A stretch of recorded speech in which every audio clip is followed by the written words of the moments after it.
আমি একটা ঘটনা বলি, সেটা হলো যে কিছুদিন আগে আমাদের এখানে একটা ইনসিডেন্ট হলো, শুনানি, প্রথম যেদিন শুনানি হলো সেদিন হঠাৎ করে একটা অপ্রীতিকর ঘটনা ঘটলো। এটা তো আপনারা সবাই জানেন। একজন ধাক্কাধাক্কি করলো, আমরা ডায়াসে বসেছিলাম, আমরা জাস্ট এখানে বসেছিলাম। আমাদের সহায়তা করার জন্য আমাদের অফিসাররা ছিলেন ডান পাশে এবং বাম পাশে। তো যখন এইরকম অপ্রীতিকর ঘটনা শুরু হলো তখন ওনারা যে চেয়ার থেকে উঠে যে ওনাদেরকে মনে হয় সামলানোর চেষ্টা করলো, চেয়ারগুলি ফাঁকা ছিল।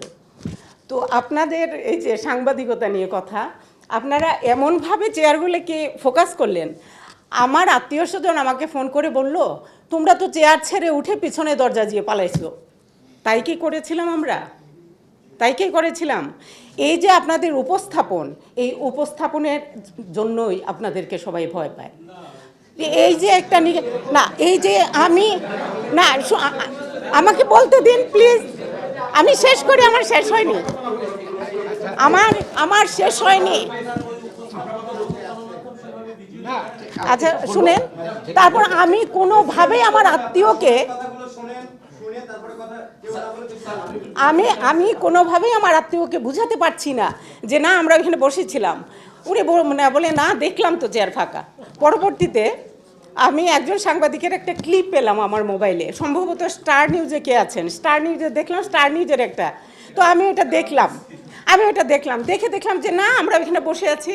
তারপর আমি ওই ক্লিপটা আমার আত্মীয়কে পাঠিয়ে তারপর শান্ত হলাম, ওনাকে শান্ত করতে পারলাম। এই জন্য আপনাদেরকে ভয় পায়।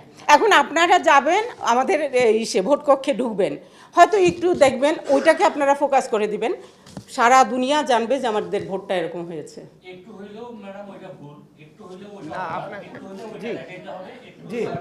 না কিন্তু আপনারা ওই যে সামান্য একটা সময় ওইটুকু ফোকাস করবেন, কিন্তু আমাদের ভোটটা যে ভালো আছে সেটা দেখবেন না। ট্রান্সপারেন্ট নির্বাচন যদি চান তাহলে ওপেন স্পেসে নির্বাচন করার মতো মানসিকতা তৈরি করেন, মতামত তৈরি করেন, ওপেন স্পেসে নির্বাচন, সেটাই হবে ট্রান্সপারেন্ট। কিন্তু ওই কি বলে বদ্ধ ঘরে কোনো দিনও ট্রান্সপারেন্ট করতে পারবেন না। আর এত সাংবাদিককে একসাথে অ্যাকোমোডেট করাও যাবে না, আপনাদের মনও আমরা তুষ্ট করতে পারবো না। কাজে ওপেন স্পেসে